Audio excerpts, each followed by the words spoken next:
Selamat datang kembali di Deep Dive kita. Nah, kali ini kita pegang satu panduan penting banget nih. Ini resmi dari Kemendikbud, Ristek, judulnya Panduan Pendidikan Perubahan Iklim. Sasarannya jelas buat sekolah dan semua pemangku kepentingan pendidikan. Betul sekali. Jadi misi kita sekarang, kita mau kupas bareng-bareng buat Anda, intisari panduan ini. Kenapa sih ini penting? Terus kompetensi kuntinya apa aja? Dan yang paling penting, gimana cara terapinya di sekolah atau lingkungan Anda? Yuk, kita mulai. Iya, kita coba kasih Anda gambaran yang cepat tapi tetap mendalam ya. Gimana sih pendidikan menurut panduan ini bisa jadi garda terdepan kita buat hadapi krisis iklim di Indonesia? Oke, langsung aja. Pertanyaan pertama, kenapa sih panduan ini perlu ada? Urgensinya apa? Nah, ini penting. Panduan ini menegaskan krisis iklim itu nyata. Dan Indonesia ini, wah, rentan banget. Kita ini masuk sepertiga negara paling rentan loh. Terus banyak masyarakat yang hidupnya bergantung langsung sama alam kan. Masalahnya pemahaman soal ini apalagi di anak-anak kita itu masih ya bisa dibilang minim. Oke. Jadi tujuannya jelas ya? Jelas banget. Tujuannya buat bangun kesadaran, terus ningkatin kemampuan masyarakat, terutama nih generasi muda, biar bisa merespon krisis iklim ini. Dan ini ya, bukan cuma soal lingkungan juga loh ya. Maksudnya? Panduan ini ngaitinnya ke hal yang lebih luas. Keterampilan abad 21, terus pembentukan karakter bangsa yang tangguh, adaptif, sesuai nilai Pancasila kita, gitu. Menarik. Dan ini targetnya luas ya, bukan cuma guru aja berarti? Betul, ini buat semua yang ada di lingkungan sekolah. Mulai dari pimpinan, guru, staf, pokoknya semua warga sekolah. Tapi juga pihak luar dilibatkan pengawas, Pemda, LSM, bahkan dunia usaha. Jadi kolaborasi. Oke. Sekarang kita samakan persepsi dulu. Krisis iklim yang dimaksud panduan ini tuh apa persisnya? Jadi gini, intinya itu perubahan suhu sama pola cuaca jangka panjang yang drastis gitu. Penyebab utamanya ya aktivitas manusia sejak revolusi industri. Kayak pembakaran fosil itu ya? Ya, pembakaran bahan bakar fosil, terus kerusakan ekosistem. Ini bukan cuma sekedar pemanasan global atau bumi makin panas aja, tapi lebih ke energi besar yang keperangkap di atmosfer kita, dan itu ganggu banyak banget sistem alami. Ganggu gimana tuh contohnya? Ya, siklus air jadi kacau, cuaca jadi makin ekstrim, bisa ada krisis pangan, krisis air bersih, belum lagi bencana hidrometeorologi kayak banjir, longsor, kekeringan, dampaknya sistemik. Waduh, oke. Terus gimana kita sebaiknya merespon ini?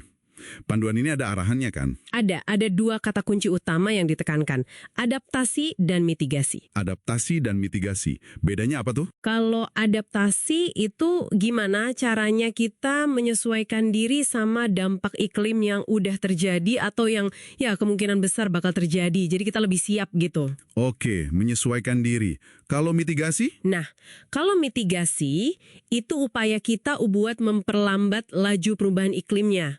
Caranya ya kurangin emisi gas rumah kaca atau bantu alam nyerap lagi GRK yang udah ada. Gitu. Jadi satu nahan dampak, satu ngerem penyebabnya ya? Tepat. Dan yang menarik, panduan ini mendorong aksi yang ngasih co-benefit.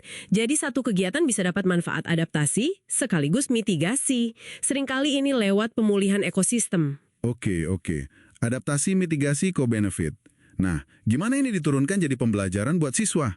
Kompetensi apa yang perlu mereka punya? Ini dia intinya buat pendidikan.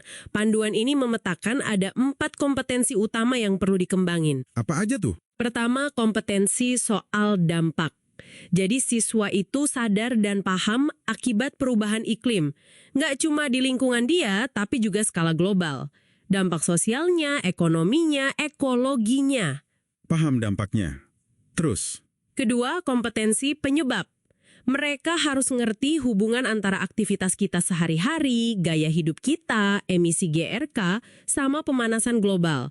Kenapa sih ini bisa terjadi? Oh, jadi nggak cukup tahu masalahnya aja, tapi juga akarnya ya? Betul banget. Makanya lanjut ke kompetensi ketiga, yaitu adaptasi. Ini bukan cuma tahu, tapi juga punya kemauan dan kapasitas buat bangun ketahanan. Bisa lewat solusi teknologi, bisa pakai kearifan lokal, atau solusi berbasis alam. Kemampuan beradaptasi ya? Yang terakhir? Yang keempat, mitigasi. Sama, ini soal kemauan dan kapasitas juga. Tapi untuk ikut mencegah atau memulihkan iklim, lewat aksi nyata sekecil apapun, buat kurangi emisi atau bantu serap GRK. Lengkap ya? Dani paham masalah sampai bisa aksi. Dan ini diajarkannya gimana? Bertahap. Iya, panduan ini jelasin kalau kompetensi ini dikembangkan bertahap sesuai fase usia siswa. Dari fase A, mungkin baru pengenalan alam, sampai nanti di fase F, udah bisa analisis sistem yang kompleks dan aksi kolaboratif. Ada di lampiran panduannya itu detailnya. Nah, ini bagian krusial nih buat Anda yang di sekolah atau dunia pendidikan. Gimana cara praktis terapinnya? Apa cukup jadi satu mata pelajaran baru? Justru itu, panduan ini menekankan bukan cuma nambah pelajaran, tapi membangun yang namanya budaya tangguh iklim di sekolah. Budaya tangguh iklim. Maksudnya gimana tuh? Jadi ini soal sistem, kebiasaan, perilaku sadar iklim yang jadi kesepakatan bersama di sekolah. Bukan cuma diajarin di kelas, tapi meresap ke semua aspek. Tata kelolanya, fasilitas sekolahnya, operasional sehari-hari, sampai kemitraan dengan pihak luar. Semuanya harus nyambung ke isu iklim. Wah, jadi lebih menyeluruh ya? Bukan cuma program tempelan. Terus teknisnya di kurikulum gimana? Kan sekolah punya kurikulum masing-masing. Nah, kuncinya ada di KSSP, Kurikulum Satuan Pendidikan itu. Kan sekarang sekolah bisa lebih merdeka merancang kurikulumnya. Pendidikan perubahan iklim ini diintegrasikan ke dalam KSSP itu.